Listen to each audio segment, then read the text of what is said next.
La réserve du Masai Mara, au Kenya.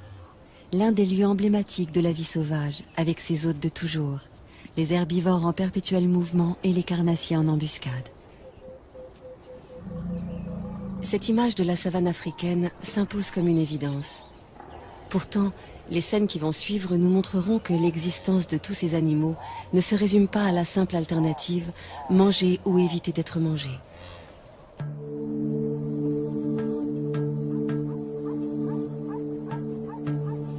Le jour se lève sur le Masai Mara, une savane arbustive qui s'étend sur 1500 km², près de la frontière de la Tanzanie. La réserve doit sa renommée à l'impressionnante migration des gnous, qui fuient chaque année la sécheresse des plaines tanzaniennes. Au devant de la scène, une troupe de lions conduite par ce couple.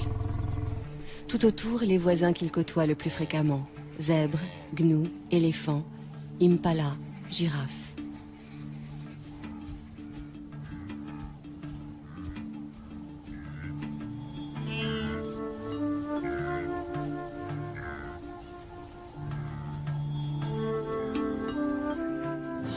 Les amours de ces deux lions constituent à eux seuls une pièce en plusieurs actes. Le mâle a tout pour lui. Une magnifique crinière, un port altier, des yeux de velours dont il dévore sa partenaire. Mais elle se fait prier. C'est son rôle. Et celui du mâle est pour l'instant de la suivre comme son ombre.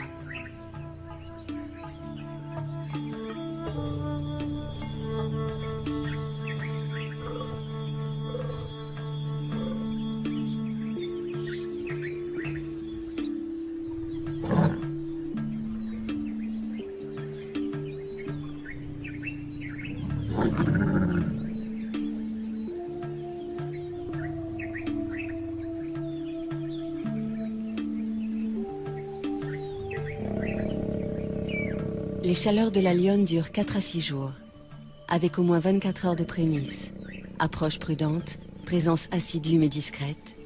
D'ici à ce qu'elle consente, le mâle devra faire preuve d'une patience héroïque.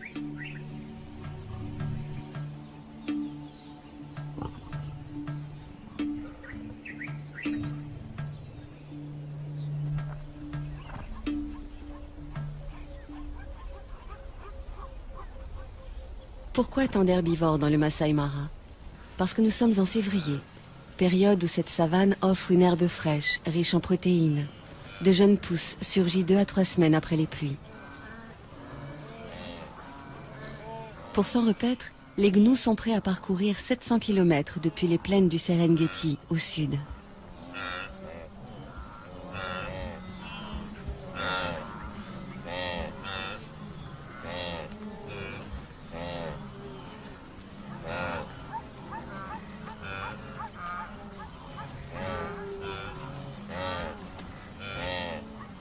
Les zèbres font le voyage eux aussi, en bonne compagnie avec les gnous.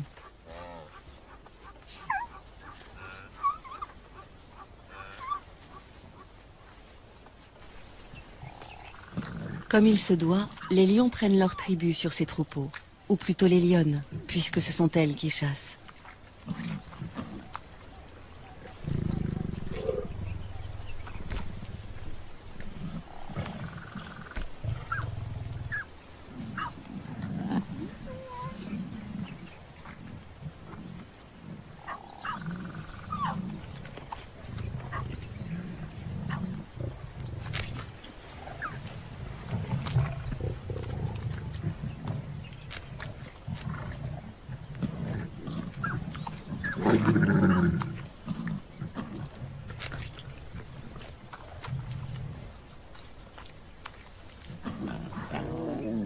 Entre les lionnes, il n'y a pas de préséance. Chacune dévore autant qu'elle peut. Les lionceaux, qui ont encore leurs dents de lait, ne peuvent pas mordre dans la chair comme les grands. Si on les a conviés au festin, c'est pour éviter de les laisser seuls sans surveillance. Et aussi pour les familiariser avec l'odeur du sang, éveiller leur instinct de chasseur.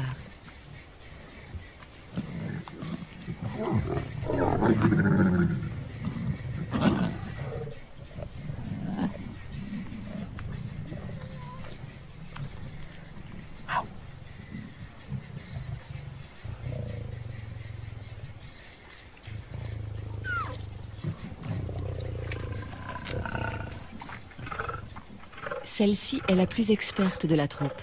C'est elle qui dirige les opérations lors des chasses collectives. Une fois rassasiée, elle surveille les alentours. Une aussi belle prise pourrait attirer une troupe rivale. Et alors, gare aux petits.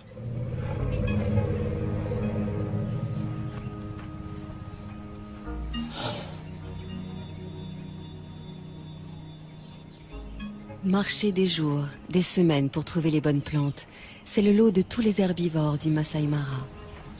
Les éléphants choisissent de se déplacer au petit matin pour éviter les grosses chaleurs. Quel ennui, ces longues traversées pour des adolescents toujours prêts à jouer.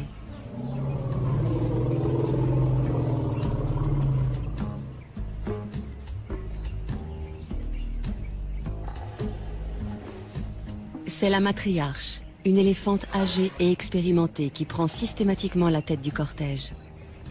Elle connaît par cœur tous les chemins à emprunter pour parvenir aux sites les plus abondants en nourriture. Elle tolère de loin en loin une récréation. Les jeunes en ont besoin pour s'exercer aux grandes bagarres de l'âge adulte. Mais lorsqu'elle estime qu'il est temps de repartir, personne ne s'attarde. Enfin, presque personne. Cet éléphanteau n'arrivait pas à sortir de sa sieste et il a fallu le secouer un peu.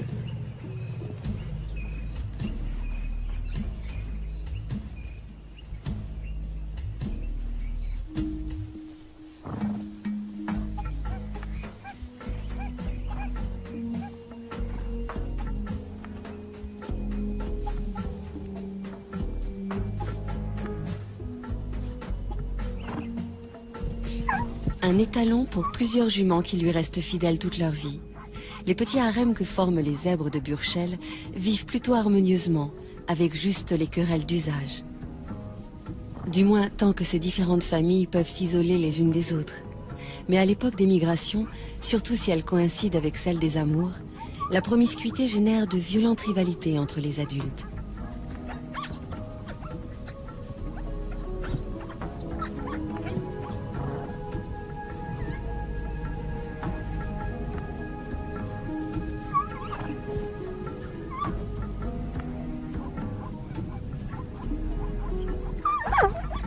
Les poulains s'entraînent le plus tôt possible à ces joutes équestres, pour pouvoir défier un jour le chef d'un harem et échapper, le cas échéant, aux griffes ennemies. Une ruade bien placée peut tuer une lionne.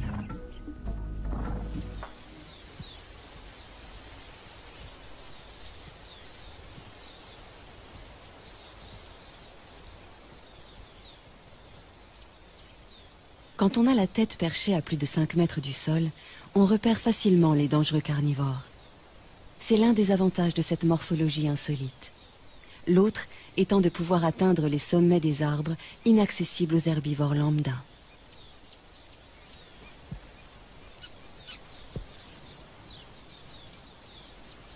Ces deux girafes de l'espèce Maasai sont des mâles, des rivaux essayant par de curieux balancements de s'intimider l'un l'autre. Aucun des deux ne voulant abandonner, il va falloir en venir au coup.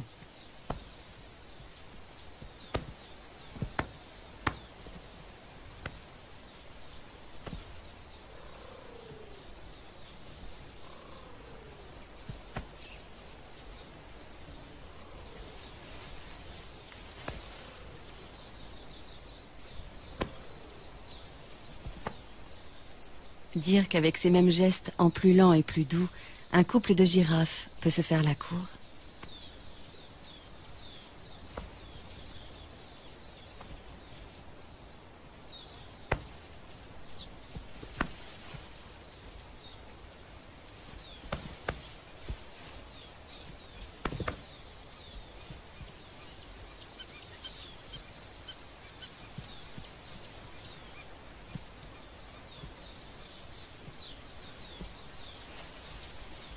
Les girafes Maasai vivent en petites troupes sous la coupe d'un seul mâle. Le but de ces duels, aussi violents soient-ils, n'est pas de blesser l'adversaire, mais d'établir qui est le plus fort, qui pourra prétendre à la place de chef le jour venu.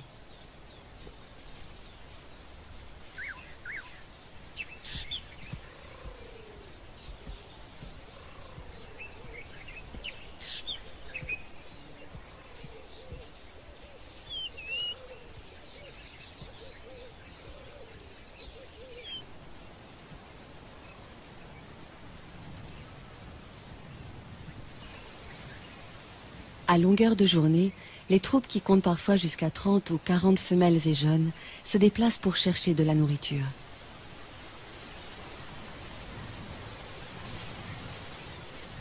Leur plante préférée, l'acacia, qui à lui seul leur apporte toutes les vitamines voulues.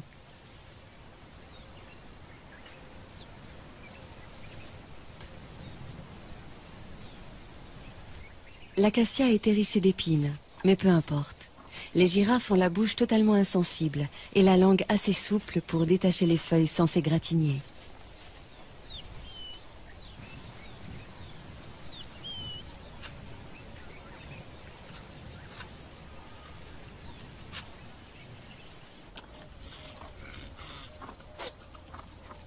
Ces cornes joliment annelées font la fierté des mâles impala.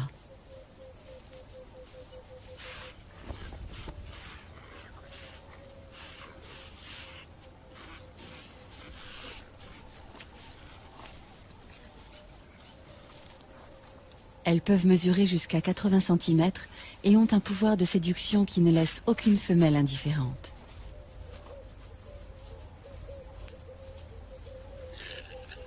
Pourquoi? Parce que la taille de cet attribut révèle la valeur de celui qui le porte et que ces dames veulent avoir affaire au meilleur géniteur.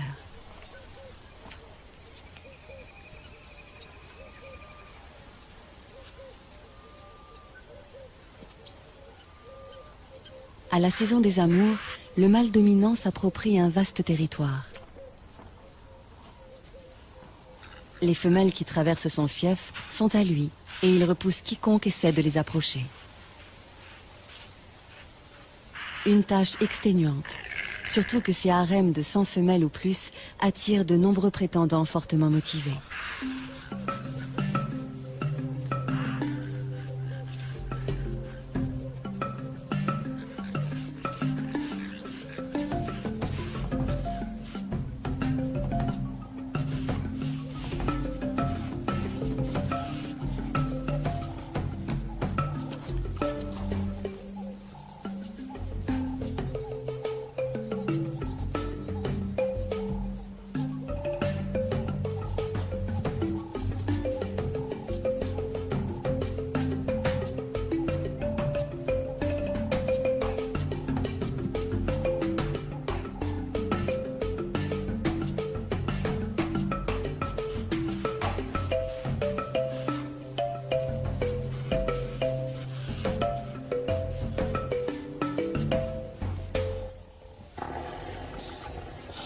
Le soleil est de plus en plus chaud. La matriarche a su conduire sa troupe près d'une zone ombragée où poussent les meilleures graminées de la saison. Ce moment de convivialité incite à échanger. Les éléphants ont une façon très touchante de se saluer ou de se déclarer leur affection mutuelle.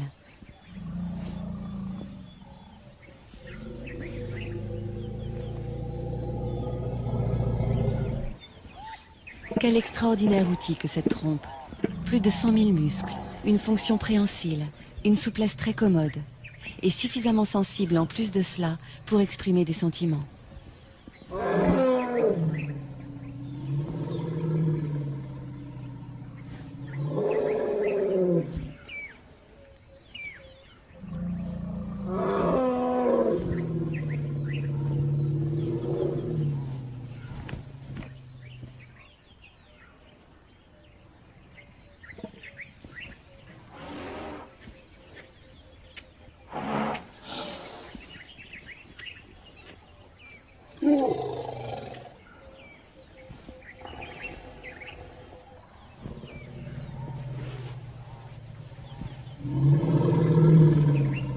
Lors de ces pauses, les éléphanteaux restent constamment sous bonne garde.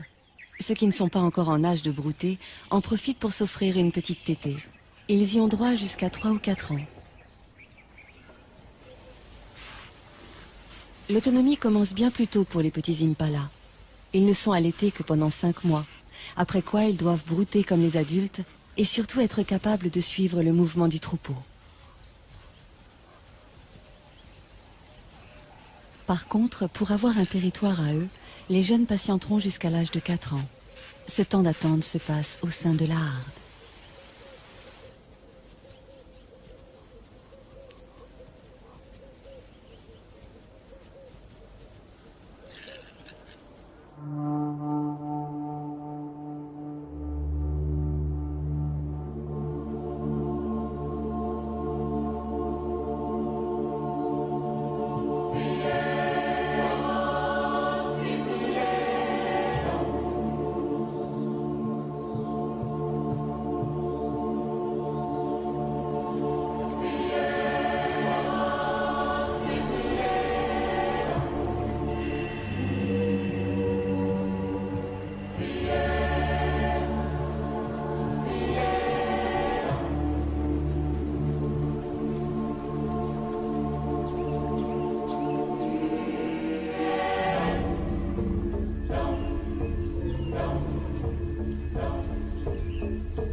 Une fille de la matriarche vient de mettre au monde son petit. Il est déjà debout, mais bien chancelant encore. Et pendant un assez long moment, la mère et l'éléphante restés pour l'assister vont l'encourager à tenir sur ses pattes pour aller téter.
C'est presque gagné. Qu'il tète goulûment et il aura trouvé la force de vivre. Il grandira entouré de sa mère et de ses auxiliaires d'éducation. Tante, marraine, grande sœur. La doyenne de la troupe se charge instinctivement d'entretenir et de transmettre la mémoire collective de la famille. Elle sait où trouver les meilleures étendues d'herbe, aussi bien que les points d'eau. Et à la mi-journée, rien à faire. Il faut boire.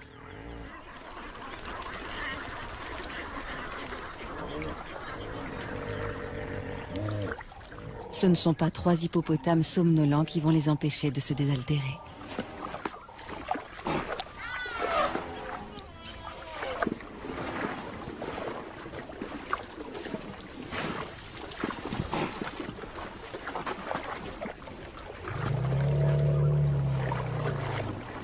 « 60 litres d'eau par jour, c'est le minimum pour assouvir sa soif. Et dans l'eau de marigot comme celui-ci, il y a également des sels minéraux que les éléphants ne trouvent nulle part ailleurs.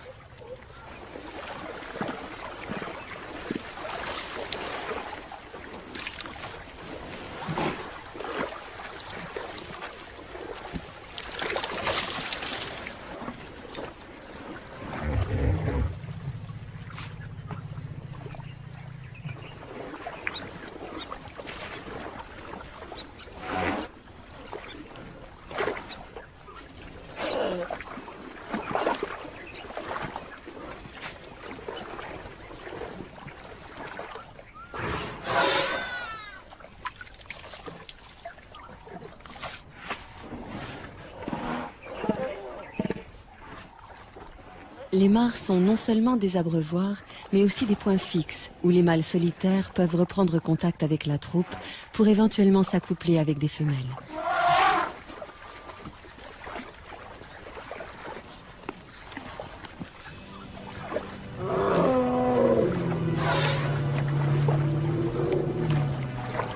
Cette mare ne leur a servi qu'à se désaltérer. Avec toutes ces lentilles, elle ne se prête pas tellement au bain.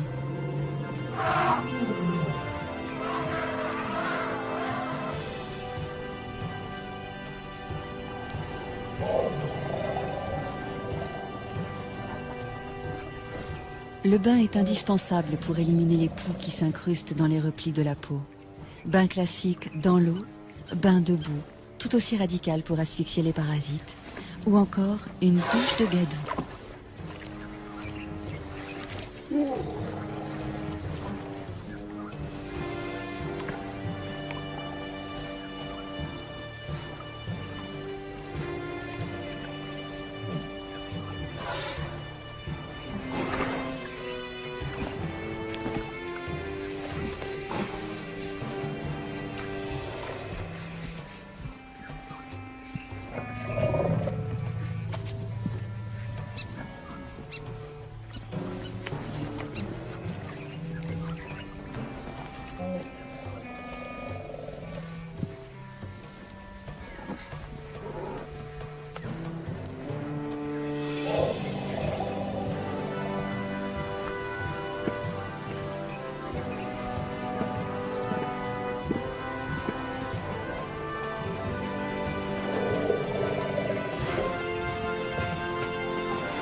s'asperger de poussière.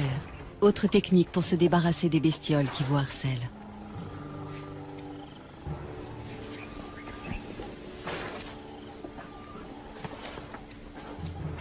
Pour les soins d'hygiène, les buffles s'en remettent à un nettoyeur professionnel, le pique-bœuf, ravi de trouver de la nourriture à si bon compte.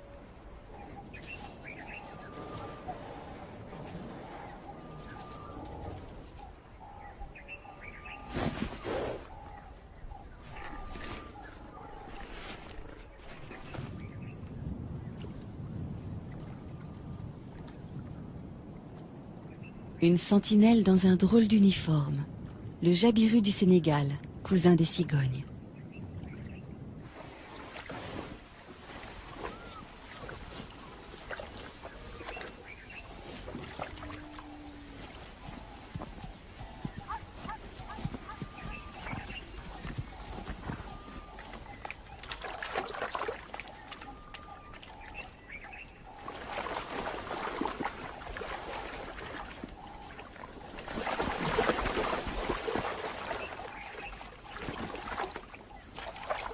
Trouver de quoi boire est une obsession quotidienne pour toutes les espèces de la savane. Chez les zèbres, un étalon est plus sûr de séduire des femelles s'il choisit un territoire près d'un point d'eau. Seulement, du fait même qu'il attire tant d'animaux, un point d'eau est à la fois source de vie et menace de mort. Car souvent les prédateurs sont embusqués non loin.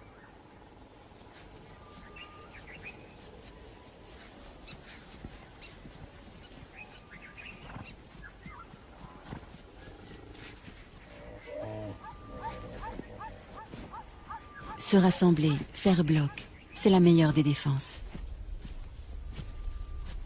Surtout ne jamais s'isoler du troupeau, les chasseurs n'attendent que cela.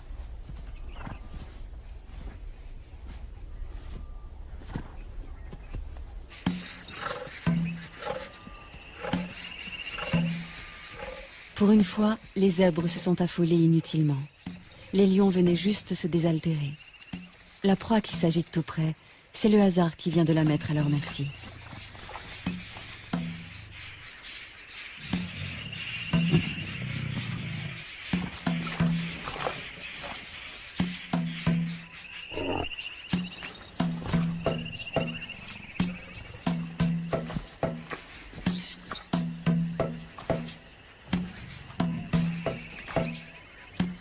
Le jeune mâle aussi a du mal à se dépêtrer de la vase.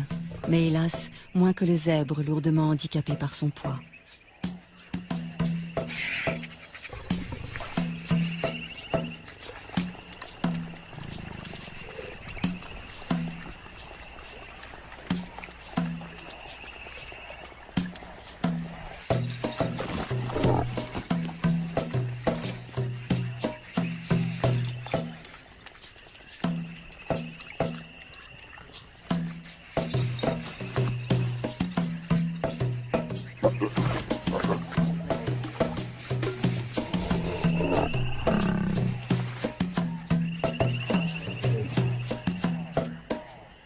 Il aurait besoin d'aide pour la mise à mort, mais les autres semblent hésiter à s'engager dans le bourbier.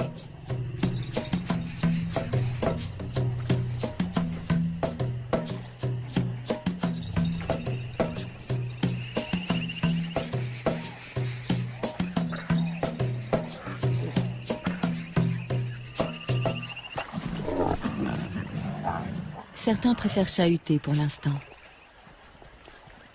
Il ne leur reste plus beaucoup de temps pour ces jeux insouciants. À 3 ans, ils seront expulsés de la troupe, priés de se débrouiller seuls et de trouver ailleurs un groupe de femelles à séduire.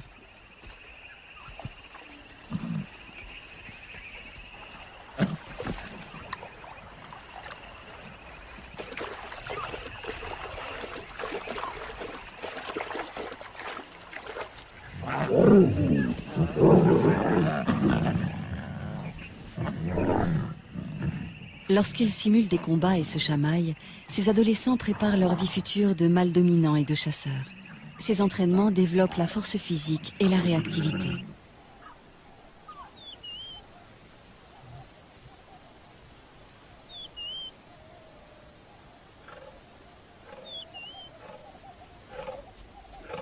Quand la troupe est occupée ailleurs, une lionne se charge de garder les lionceaux. C'est une des règles de leur système communautaire, ne jamais laisser un petit seul.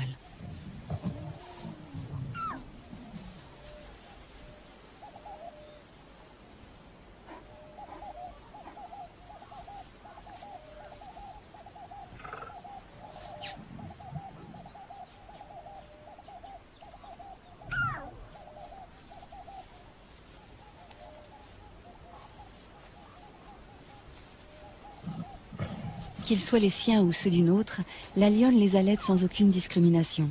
Chaque femelle de la tribu est à la fois mère, nourrice et marraine. Pourquoi faut-il éviter à tout prix de laisser les lionceaux libres?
Autour d'une proie, les lionnes n'ont pas la même patience que pendant les longues siestes, les heures où il fait trop chaud pour remuer la moindre oreille.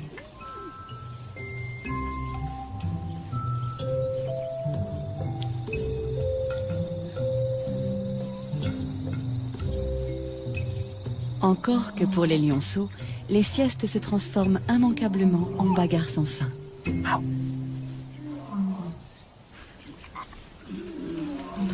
À cet âge déjà, jouer n'est pas seulement s'amuser. Avec les galipettes, les culbutes, les courses-poursuites, les lionceaux apprennent à ajuster leur comportement, à contrôler leurs gestes. C'est ainsi qu'ils établissent leur rapport hiérarchique et leur code.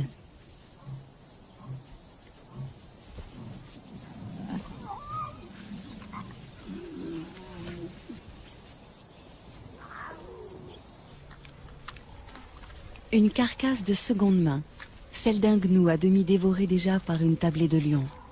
Les éboueurs de la savane ont pris leur place. Une fois abandonnée, une charogne est à tout le monde. Les chacals n'ont pas plus de droits sur elle que n'en ont les marabouts.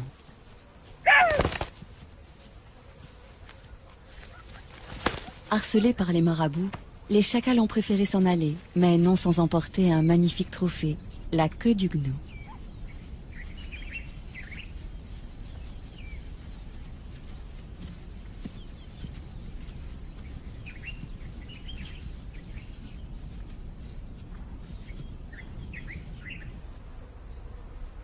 L'un d'eux a eu finalement des regrets. Pourquoi avoir délaissé une si belle proie? La mémoire ne tarde pas à lui revenir.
C'est bien beau de jouer, mais ça ne remplit pas l'estomac.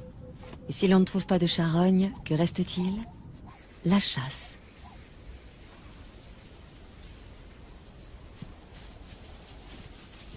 Les topis, comme les gnous, savent utiliser cornes et sabots quand il s'agit de défendre leurs petits.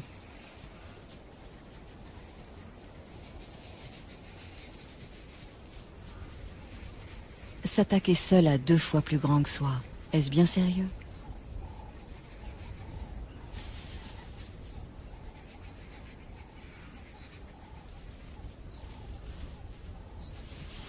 Il faudrait, c'est évident, s'y mettre à plusieurs, mais où sont les renforts?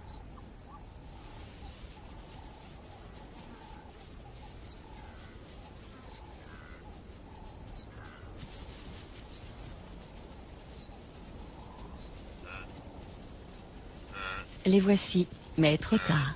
Tous les troupeaux sont en alerte.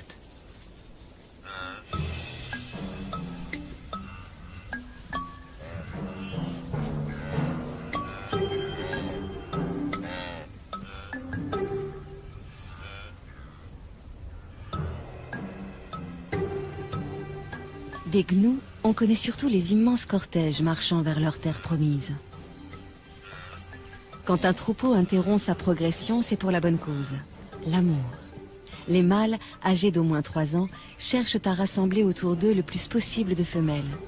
Pour cela, ils font de grandes cavalcades et jouent à se battre, juste pour attirer leur attention.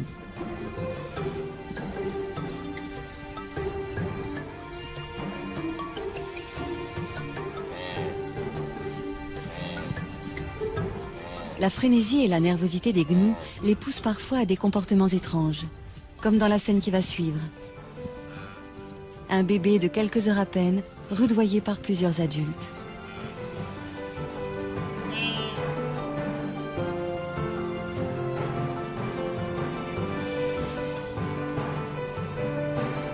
Veulent-ils l'entraîner à courir, pour lui apprendre qu'il faut toujours être prêt à fuir ou à suivre le troupeau sans trébucher? Ce n'est là qu'une hypothèse.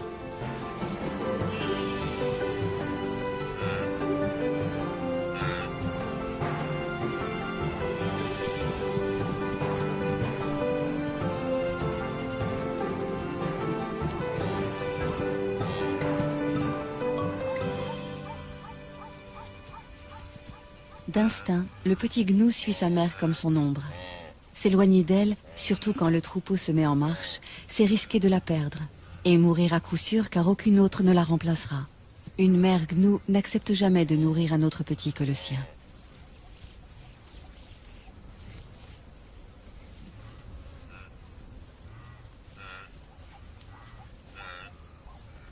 Parce qu'il doit se lancer sans délai dans cette vie itinérante, le bébé gnou est le plus précoce de tous les herbivores. Il est debout et en état de marcher 10 minutes après sa naissance. Ensuite, il n'a plus qu'à suivre le grand mouvement collectif qui lui fera parcourir, s'il résiste à tous les aléas, des dizaines de milliers de kilomètres par an.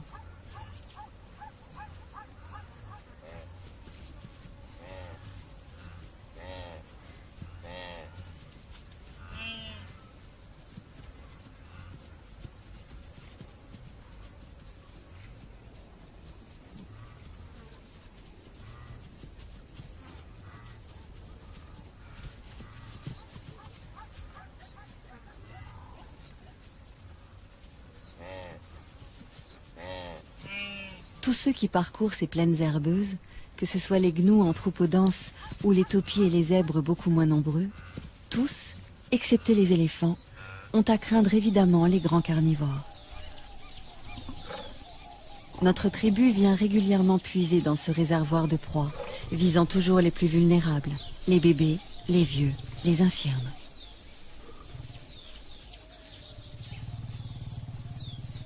Sans doute les lionnes ont-elles fait bonne chère il y a peu, car la chasse n'est pas à l'ordre du jour. L'humeur est plutôt câline et espiègle.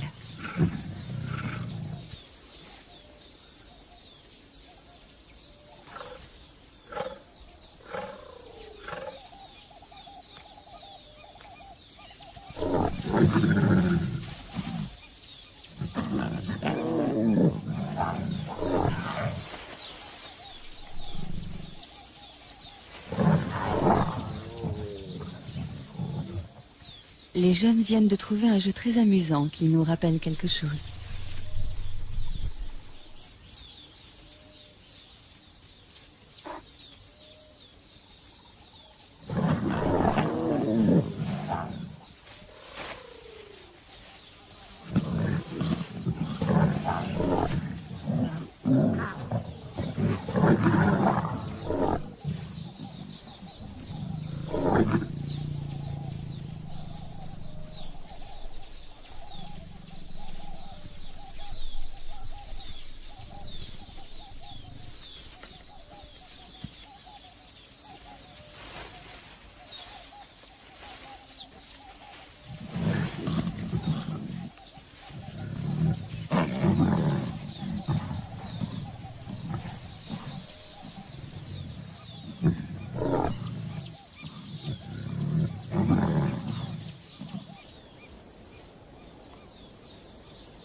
Troisième acte dans le parcours amoureux de nos deux héros. Roméo vient réclamer ou proposer une énième copulation.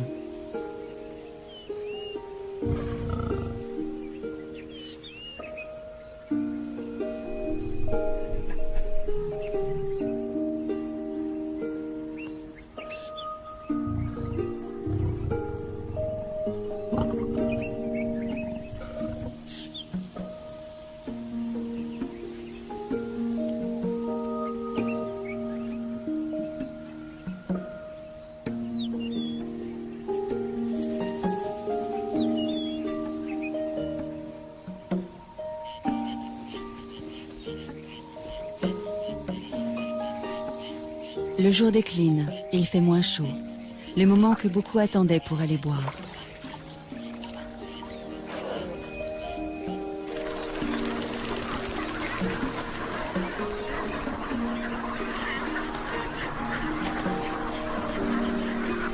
Autour de la mare des lions, tout semble palpiter au ralenti, comme si la fatigue de la journée se faisait sentir chez toutes les espèces. De ce côté, c'est même le repos complet. Certains, on les comprend, ont cédé à l'épuisement.